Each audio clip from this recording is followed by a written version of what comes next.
Three, two, one, let's jam. Hello and welcome, everyone. I'm Corey Hofstein, and this is Flirting with Models, the podcast that pulls back the curtain to discover the human factor behind the quantitative strategy. Corey Hofstein is the co-founder and chief investment officer of Newfound Research. Due to industry regulations, he will not discuss any of Newfound Research's funds on this podcast. All opinions expressed by podcast participants are solely their own opinion and do not reflect the opinion of Newfound Research. This podcast is for informational purposes only and should not be relied upon as a basis for investment decisions. Clients of Newfound Research may maintain positions in securities discussed in this podcast. For more information, visit thinknewfound.com. In this episode, I speak with Grug, an anonymous MEV searcher on the Ethereum blockchain. If that sentence made no sense to you, I promise this will be a fun episode. To begin the conversation, Grug explains the basic architecture of the Ethereum blockchain and how its structure allows for the emergence of MEV strategies like sandwich attacks, arbitrage, and liquidations. He discusses some of the criteria he looks for when identifying a profitable MEV strategy and provides examples of some of the long-tail approaches he's deployed in the past, as well as the risks associated with them. We discuss the pro-cyclical nature of some of these strategies, the role of retail flow, and the edge in being able to deploy rapidly. Grug also provides his thoughts on the impact of alt L1s and L2s on MEV, airdrop strategies, and the endgame of MEV if Ethereum infrastructure becomes too centralized. Please enjoy my conversation with Grug. Grug, welcome to the show. Excited to have you here. We are just going to do something a little different than we've done in the past. We're going to dive into the world of MEV, which is, I think, for anyone coming from a traditional finance background, hopefully going to be a pretty exciting and unique look at strategies in crypto that maybe they've never heard of. So I appreciate you joining and being willing to do this. I know there's a meme out there in crypto Twitter about, Grug, teach me MEV. So I'm glad you're actually coming on, and maybe you can teach me MEV here.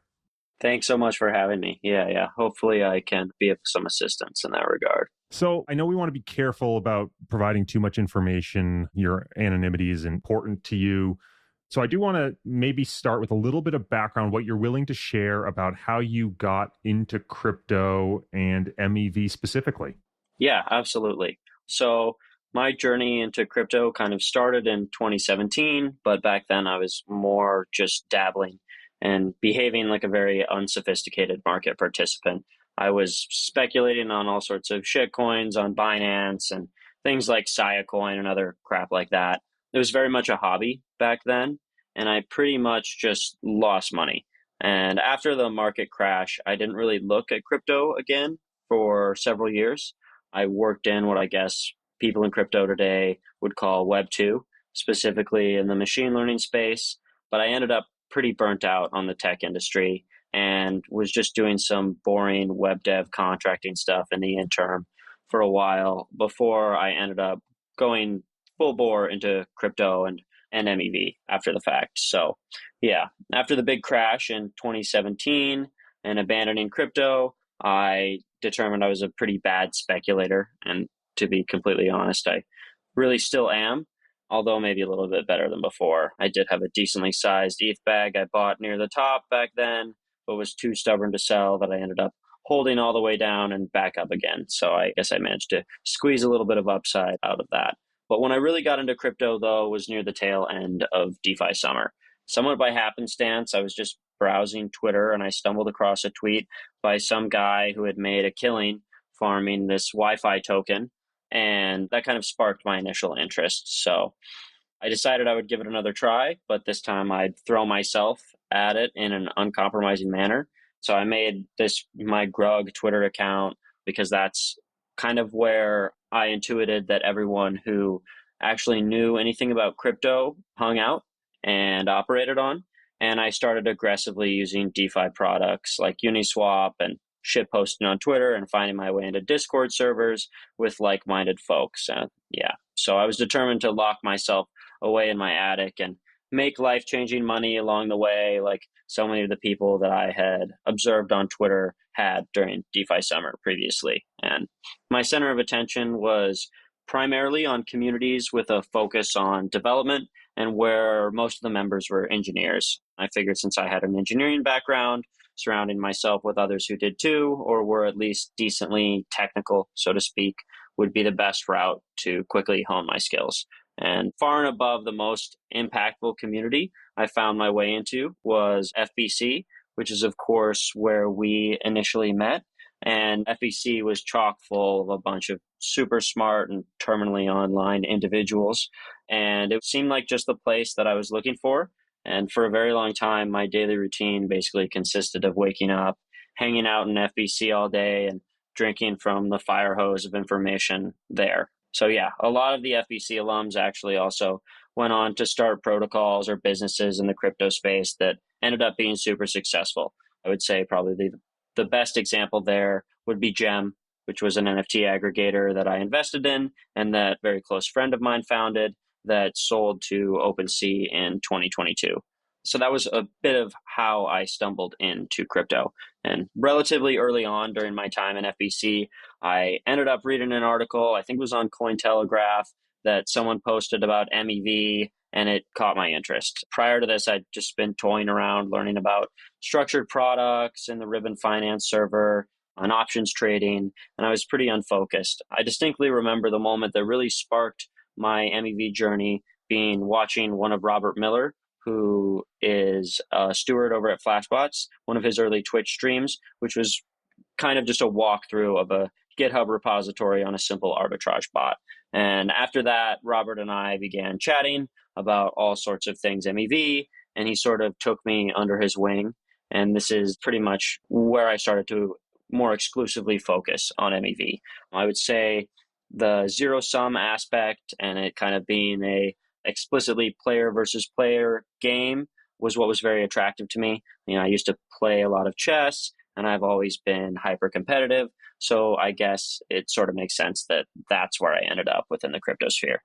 One of the things that I make an assumption with this podcast is that listeners have a general finance background. We don't go into standard definitions. I assume they sort of have that sort of CFA level, masters in finance type knowledge. But my guess is there's a lot of people who are listening right now that come from a traditional finance background whose head might be swimming a bit, right? You're throwing out things like DeFi Summer, Wi-Fi token, Uniswap, Flashbots, all of which they may have never heard of and have no context for. So let me start by saying to those listeners, hold on, we're going to get there. By the end of this conversation, you're going to know what all that means. But with that in mind, Grug, I'm going to ask you to do a little bit of table setting if you can for me, because I think for the rest of this conversation to make sense, we have to sort of start from basics. And so I want to start with the most basic question, which is at a high level, can you explain how the Ethereum blockchain works? Yeah, absolutely. It's probably a pretty in-depth topic, but I'll try to give a good overview and one that appropriately sets the stage for diving into more MEV-specific discussions. So Ethereum's essentially a blockchain with a computer inside of it.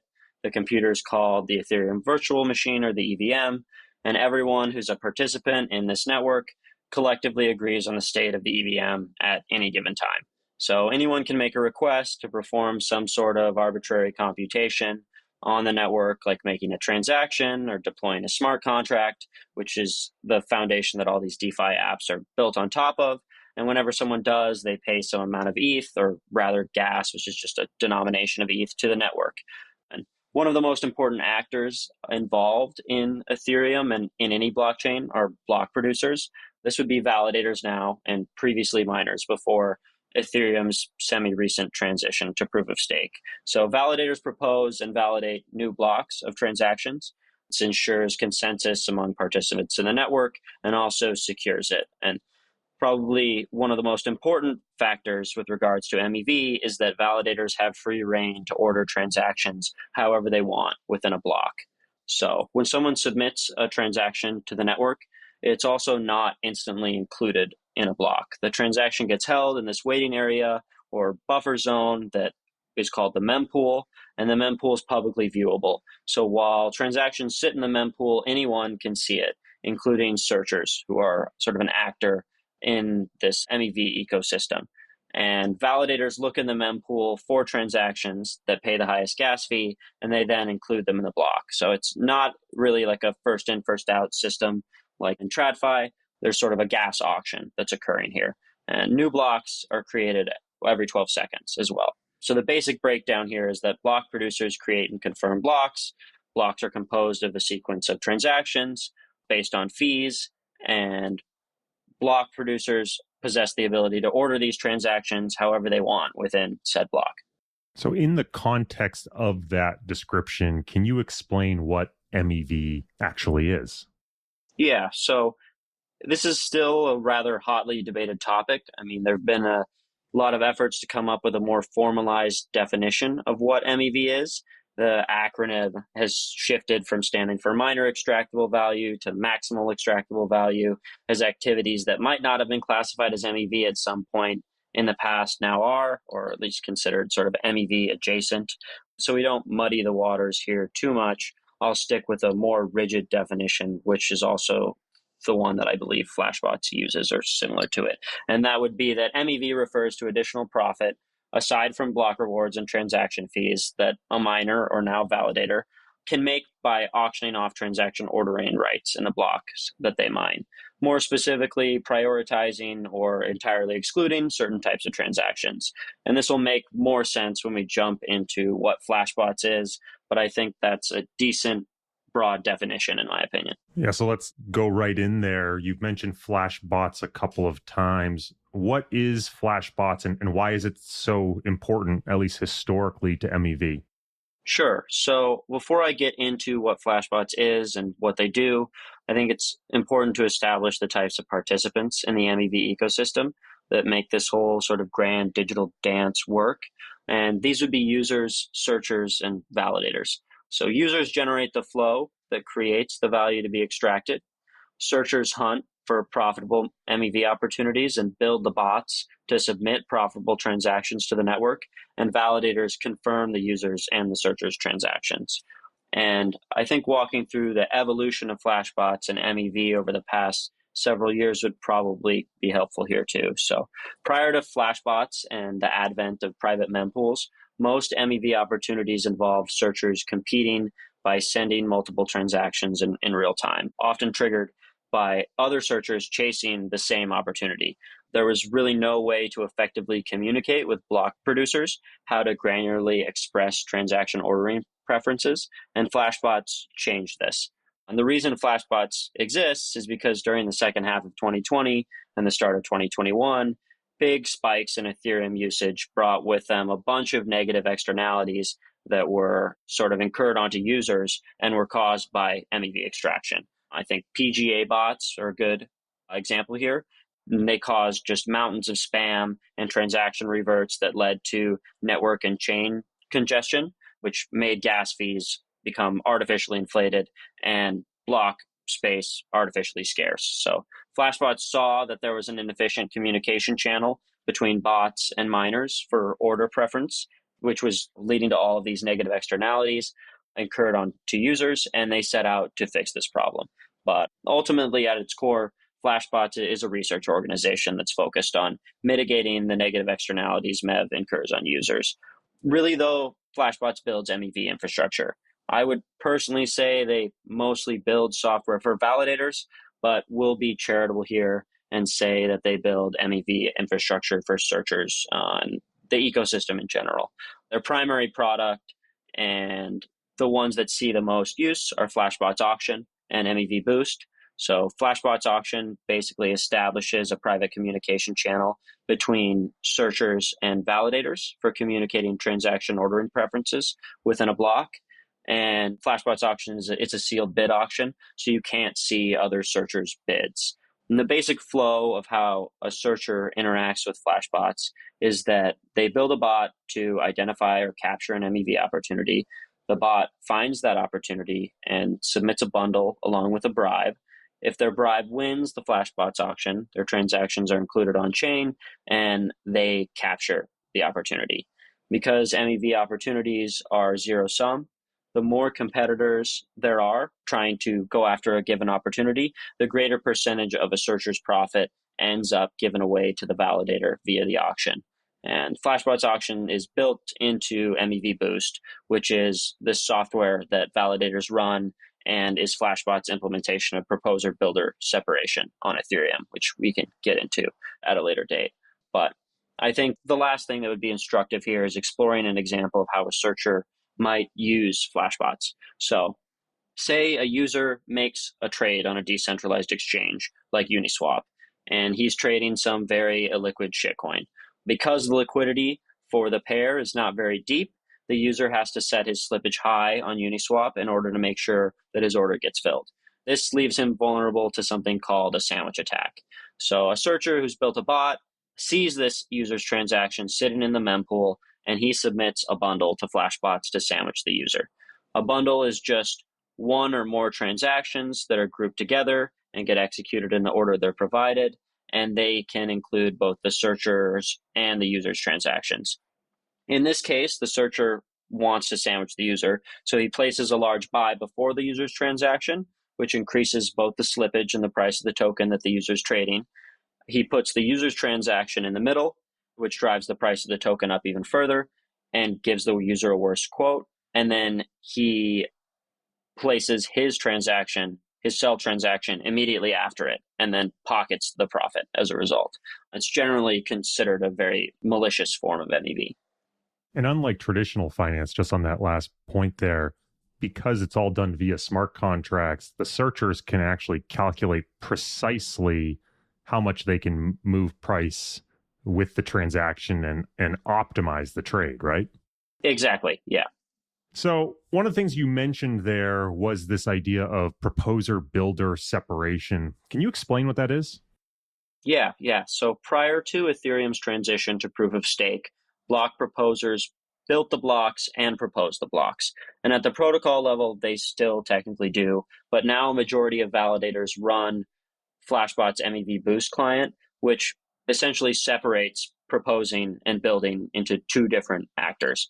So validators running MEV Boost sell their block space to these specialized third parties called block builders, who then collect and sequence transactions to produce a block and pass it on to them.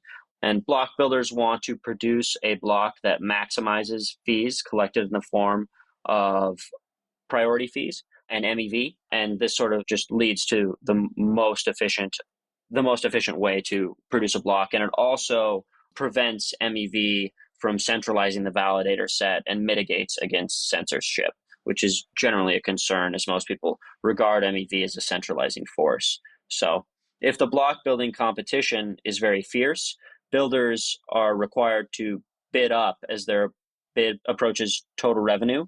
And this reduces their net income while increasing the net income of the validators in general, which makes it harder for builders to centralize their potential percentage of total ETH staked. Previously, validators could use MEV to buy more validators to have a greater chance at extracting MEV, and then use the revenue to hire better searchers, et cetera, which is sort of like a centralizing risk. And on the other side, separating builders and proposers from one another makes it much harder for builders to censor transactions, because all sorts of different complex inclusion criteria can be added that ensure censorship isn't taking place before the block ends up getting proposed. You mentioned sandwich attacks as one example of an MEV strategy. Can we maybe take a step back and move to a higher level? I'd love for you to talk through maybe the topology of MEV strategies, the general way you would consider categorizing them, and maybe provide an example of each.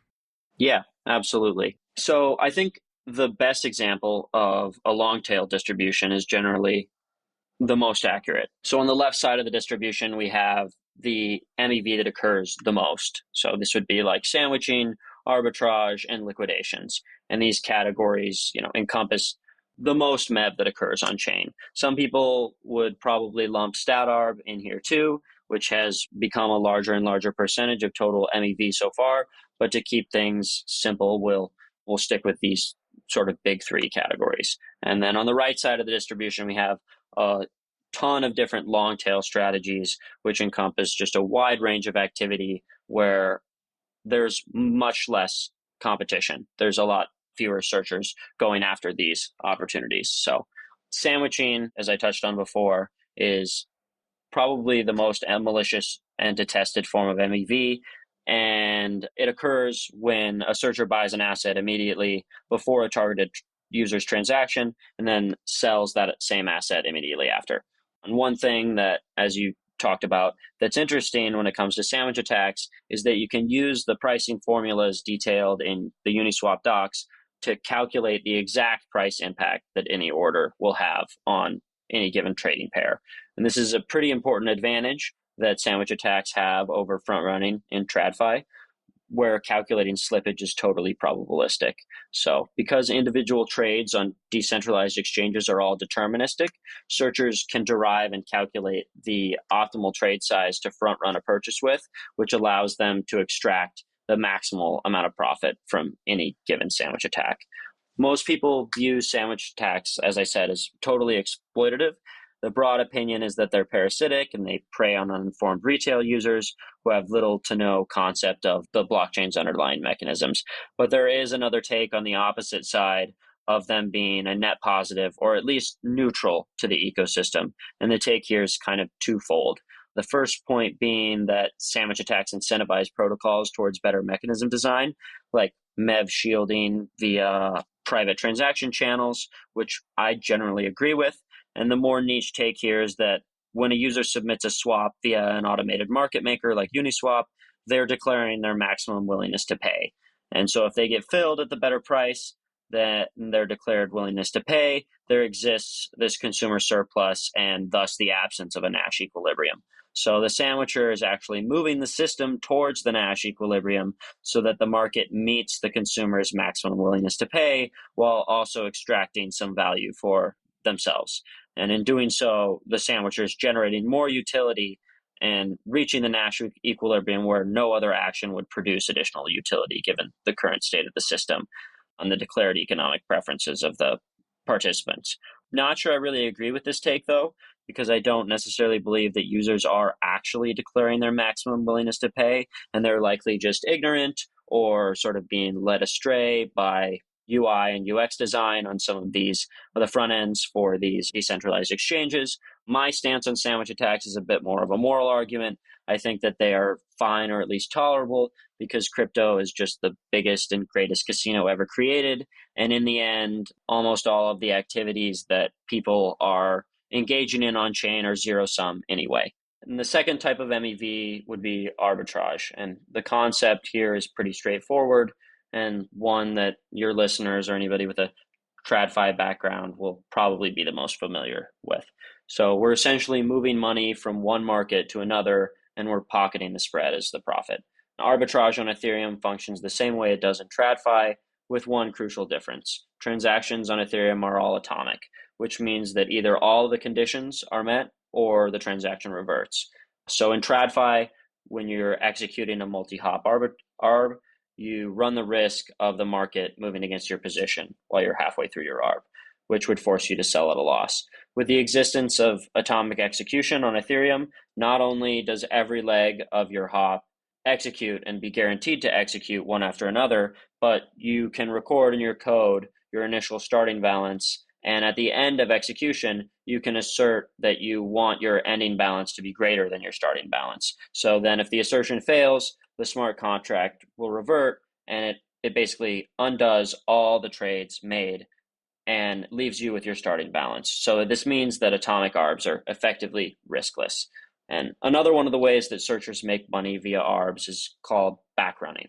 In this case, you want your transaction to land right behind someone else. So let's say Bob buys X token on decentralized exchange A. When he does so, he moves the bonding curve of the AMM that he's trading on. And this means that the purchased token is more valuable now, while the token that Bob just sold is less valuable.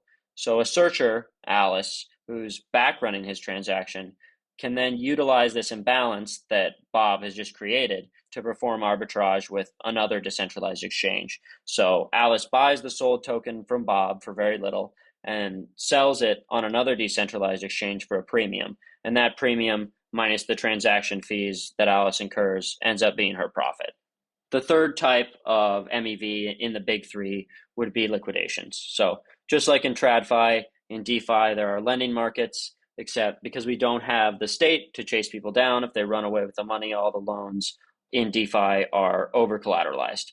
And at their most basic level, DeFi lending protocols consist of users borrowing assets against some amount of collateral that they deposited to the protocol.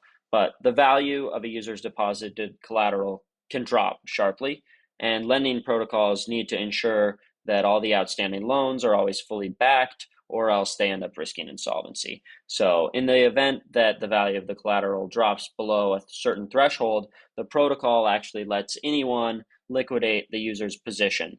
So to incentivize liquidations, these protocols pay a flat fee, or they allow liquidators to keep a cut of the collateral being liquidated. And the liquidator needs to repay some or all of the loaned amount to the protocol, at which point the protocol transfers the borrower's deposited collateral to the liquidator. So the value of the deposited collateral, it ends up always being greater than the value of the loan, because otherwise there would be no economic incentive for a searcher to liquidate the loan. And while you can liquidate a loan by just repaying the debt from your wallet, it ends up being quite capital intensive. Like you'd need $1 million to liquidate $1 million loan, of course. And so you can expose yourself to losses if the value of the collateral you receive continues to drop. So lots of searchers instead leverage something called flash loans to front the necessary capital to liquidate the position and sell all the received collateral and then repay the flash loan while keeping the extra profit for themselves. And a flash loan essentially is just a tool that allows someone to borrow any given amount of assets available as long as they repay them in the same block for a small fee. And then the fourth type of MEV, which sits, sort of on the narrow side of the long tail, would be, and these are opportunities that fall outside of the scope of the majority of MEV activity on chain. And these would include like sniping a fat-fingered listing for a valuable NFT, like a CryptoPunk, as well as like a litany of other strategies. Can you provide an example of some of the long tail strategies you've pursued in the past? Sure thing. I, of course, won't talk about strategies that are currently generating profit for us, but I'm happy to discuss those that are deprecated at this point and where the alpha has totally decayed to give your listeners a picture of kind of how this all works in practice. So circling back to the criteria I outlined before, I think highlighting a strategy that ticked all of my boxes and proved to be one of the more successful ones that we have pursued would probably be the most insightful, and this would be NFT sniping. So in the early days of the NFT bull run, there was such an abundance of dumb flow and block space was in such high demand that lots of users couldn't get in on these initial sales for NFT mints, and they would be forced to buy on secondary markets after the fact. And as a result, most of the higher quality NFT drops, they would mint for around 0.1, 0.2 ETH, and then they'd immediately sell for many multiples. So we would basically bought these mints via Flashbots and buy hundreds of NFTs at once and then sell them soon afterwards. You would think that you'd want to dump most of these things as soon as possible. And if you're doing this today, you really would. And even then, you might still lose money because the dumb flow in the NFT space is largely gone. But when everything was just going up and we first started doing this, we would actually just sell as quickly as possible. But we soon realized that a lot of the inventory we unloaded quickly just kept going up.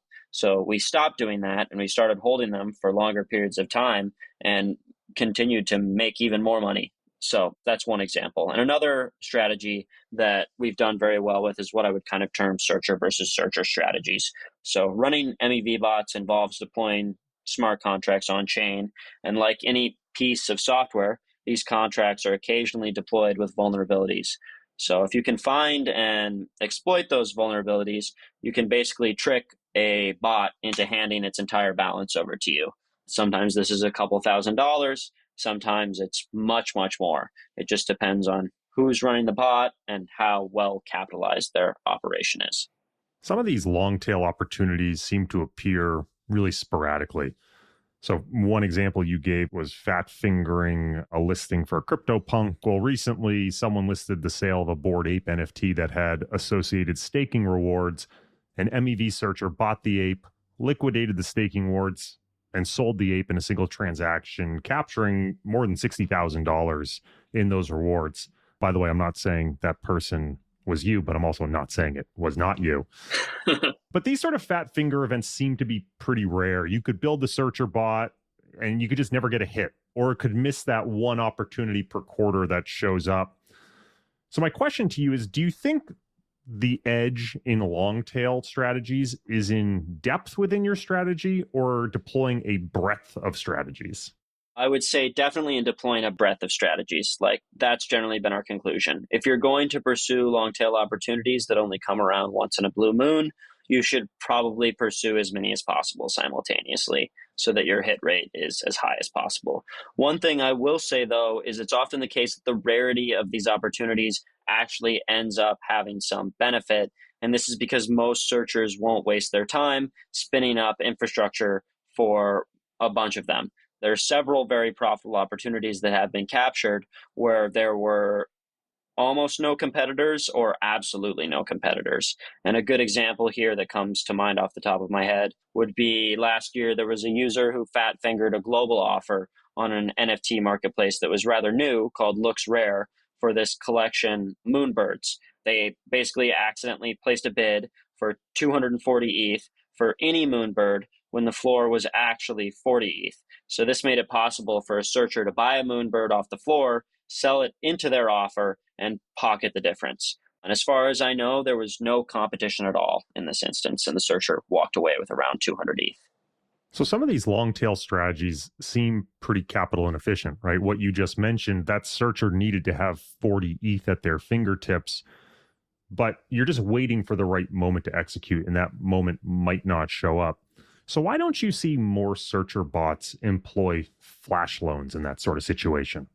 So some of the time it's just not feasible to use a flash loan based on the strategy being executed on. So like if you're minting a ton of NFTs via Flashbots and botting some sort of NFT mint, and you want to then go dump those NFTs on OpenSea or Blur right afterwards, you can't utilize a flash loan because you end up with a bunch of JPEGs, which you obviously can't actually pay the flash loan back with.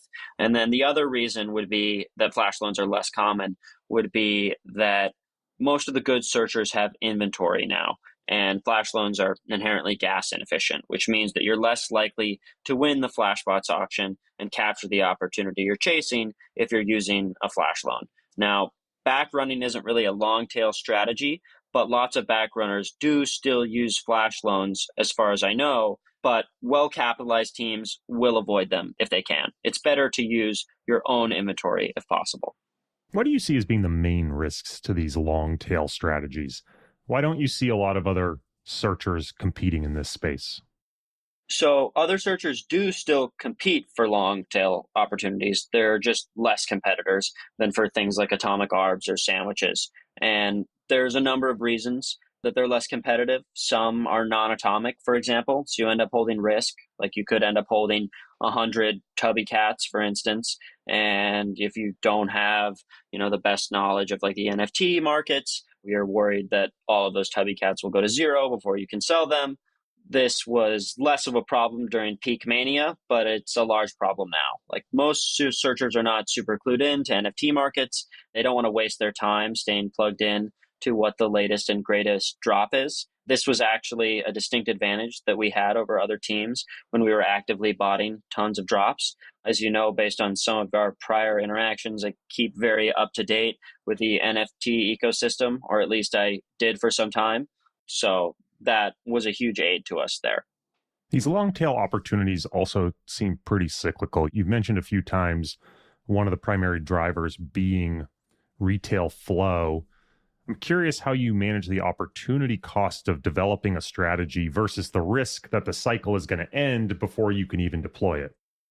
Yeah, this is definitely a problem we've run into. And we have had bots that we wasted our time on only to find that the return on investment wasn't worth the effort expended on building and deploying the strategy. In terms of managing opportunity cost, we generally scope out the expected value of a given strategy versus the amount of development time that we think it will take to get it up and running. But this is obviously not a precise science, and we still, miss sometimes as well.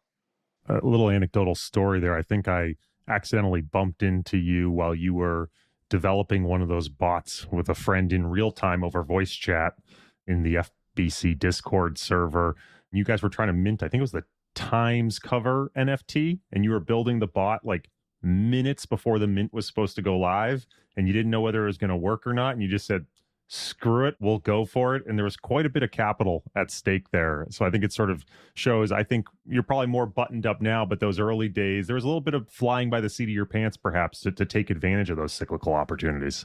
Yes, absolutely. There are still examples of times like that where sometimes we just hear about something, a couple hours before, and maybe we don't have all of the infrastructure up and running already. And so, that's still a very common occurrence where sometimes we only have 3 or 4 hours and it's go time. And, a lot of the times it works, but some of the time it doesn't.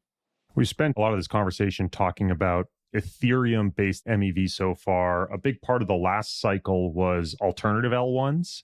So AVAX or Solana, or the emergence of L2s that are trying to make Ethereum or other L1s more efficient. How does the emergence of these alt L1s or L2s change the opportunity set for MEV searchers? Yeah, so I'll preface this answer by saying that we don't do a lot of searching off of Ethereum. We did do a ton of stuff on AVAX for a while, but the chain's relatively dead now. And so this is one of the domains I know probably less about.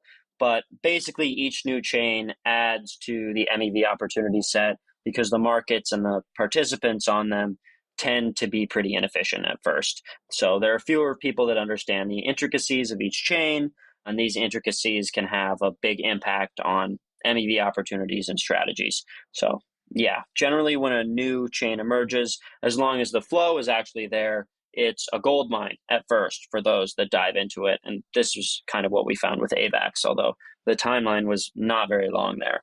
The more complex the chain is, the longer the alpha tends to last. And then as time goes on, competitors see the profits that are being made and they move in and they make the market more efficient. So at one point in the summer of 2021, there was this back runner that made roughly $30 million in less than 2 months on BSC. And today that same bot maybe makes like $5,000 a day because competition significantly reduced his edge. I think that's probably a good example of the cycle of MEV on relatively new chains. Given that MEV profits tend to be correlated with retail flow, and retail flow has abated quite a bit, what sort of strategies have attracted your attention in 2023? Yeah, so this is absolutely correct. And as I said earlier, the number one question I tend to ask myself when I'm pursuing an opportunity or looking for one is, where's the dumb flow? And as the amount of dumb flow or retail flow decreases, the amount of value available to be extracted also decreases. And so in terms of stuff that we've been doing lately and strategies that have attracted our attention, I would say primarily like PvPing with other MEV bots. These are the searcher versus searcher strategies I touched on earlier, as well as farming airdrops, which I don't think I would really classify as MEV, but is probably somewhat MEV adjacent. What skills do you think are necessary to be a successful MEV searcher? I would probably break them down into 3 different categories. So you need to understand how Ethereum works at a low level and have a good handle on smart contracts. You need to understand how DeFi protocols work. This includes things like automated market makers or decentralized exchanges, lending markets, things like that, because these are basically the building blocks that make the MEV possible. And you need to have a good grasp on math, computer science, and economics. And obviously, you need to be a good software engineer. And I would add one more on the long tail route, if that's the direction you decide to go, that you need to be good at rapidly identifying new opportunities, moving quickly, and not falling down optimization rabbit holes, because you're going to need to jump from strategy to strategy very often.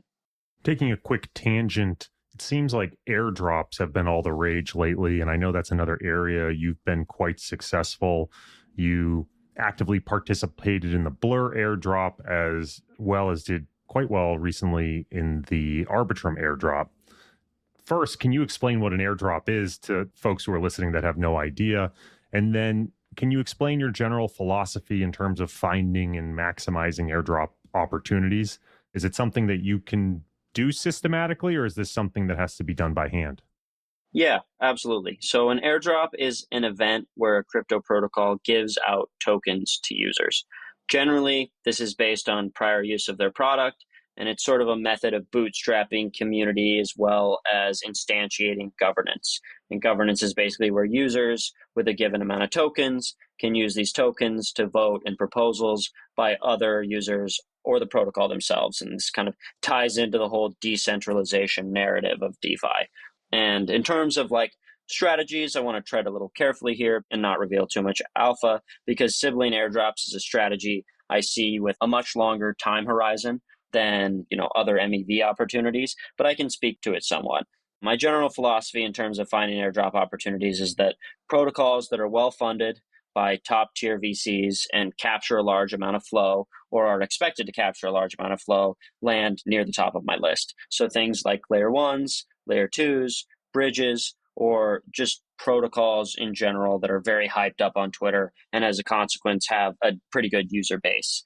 When it comes to maximizing opportunity, and most importantly, not being excluded or identified as a Sybil attacker, we take the approach of making all our accounts look like a regular DeFi user, avoiding cross contamination, like not commingling funds, things like that. And a lot of this can be done systematically, although early on we did almost all of it by hand, and it was incredibly arduous. I probably can't speak to it too much more than that, or no, because I tip my hand a little bit, but that's a good general overview, I think.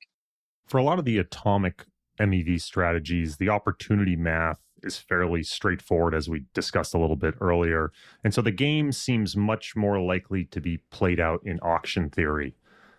I know this is a place in traditional finance, for example, trading desks competing for flow, where machine learning has actually been employed.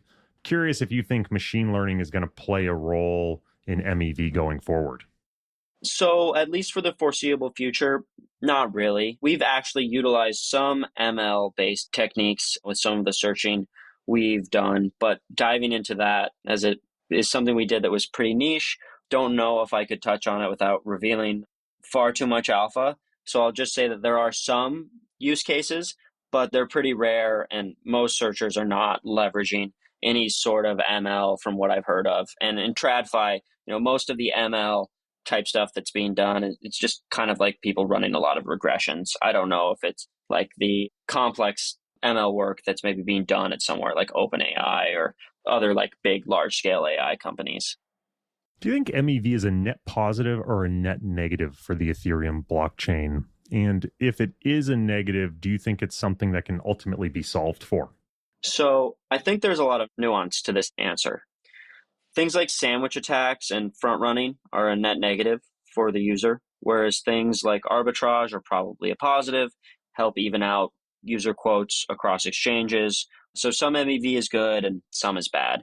Overall, though, I would say MEV is a positive for a blockchain security budget because it disincentivizes validator unstaking for things like yield farming by actually increasing the block subsidy, and it allows for chains with no block rewards at all to be reliably secure and makes markets just more efficient overall. So in terms of solving MEV, though, my take is that it's a bit like trying to solve for gravity. To me, MEV is an emergent property that's inherent to distributed consensus. So no, it can't really be solved for in the sense that it can be eliminated. However, you can absolutely reduce the negative externalities inherent to MEV, which is basically Flashbot's chief goal. What happens to MEV if infrastructure becomes more centralized? For example, what's the end game if Flashbots or Lido end up controlling all the validators?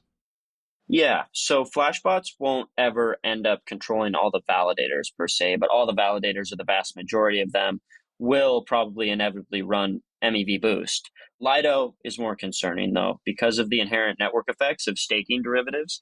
They could theoretically gobble up a huge majority of the total validator share. And if Lido has all the validators, they could extract all or most of the MEV, and further boost their staking rewards and use that revenue to hire the best searchers to extract more MEV and so on.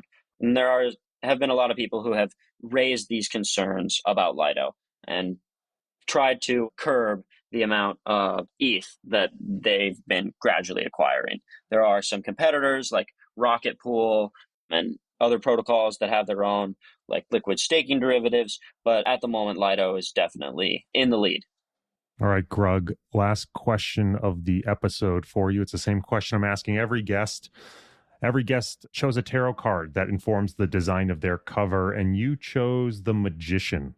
I'm curious, what drew you to that card? Oh, I chose the Magician because I think a lot of people think MEV is a little bit like technical wizardry or on-chain magic, and so it seemed the most fitting to me. It kind of gets mythologized or has this like bit of mystique to it within the crypto community, and it just seemed like the best fit. Well, Grug, I appreciate you coming on and teaching me MEV. Thanks so much. It was great. Very much appreciated.